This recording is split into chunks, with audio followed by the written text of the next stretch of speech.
মাহমুদুল্লাহ রিয়াদের নেতৃত্বে 2021 সালে টি-20 বিশ্বকাপ খেলে বাংলাদেশ, কিন্তু পরের বছরই বিশ্বকাপে জায়গা হয়নি তার। মিনহাজুল আবেদীন নান্নুর নির্বাচক প্যানেল তাকে সংক্ষিপ্ত সংস্করণ থেকে বাদ দেন, তবে হাতুরু সিং কোচ হয়ে এসে আবার টি-20তে ফেরান তাকে। বিষয়টিকে ক্ষতি হিসাবে দেখছেন সাবেক ক্রিকেটার ও বোর্ড পরিচালক নান্নুর মতে এই ক্ষতি পুষিয়ে নেওয়ার নয়, একটি দল গড়ে তুলতে হয় পরিকল্পনা করে। মাঝে একটা দুটো খেলোয়াড়কে অন্তর্ভুক্ত করা হলে তাতে ছন্দপতন ঘটে।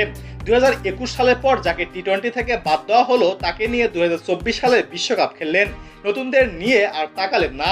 এতে করে দলের যে ক্ষতি হয়ে গেল তা পুষিয়ে নেওয়ার নয়। আমার মনে হয় না সিনিয়র ক্রিকেটারদের 2026 সাল পর্যন্ত রাখা উচিত হবে। বিশেষ করে মাহমুদুল্লাহকে টি-20 সংস্করণে নেওয়ার সুযোগ দেখি না।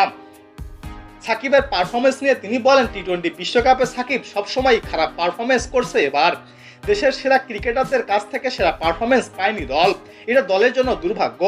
সাকিবের উচিত ছিল জাতীয় দলে ফোকাসটাকে বাড়িয়ে দেওয়া। বড় ম্যাচে বড় তারকা যখন ভালো করে না তখন দল ব্যর্থ হয়। আমি মনে করি এই ব্যাপারগুলো একই ফিক্সড করে ফেলা উচিত।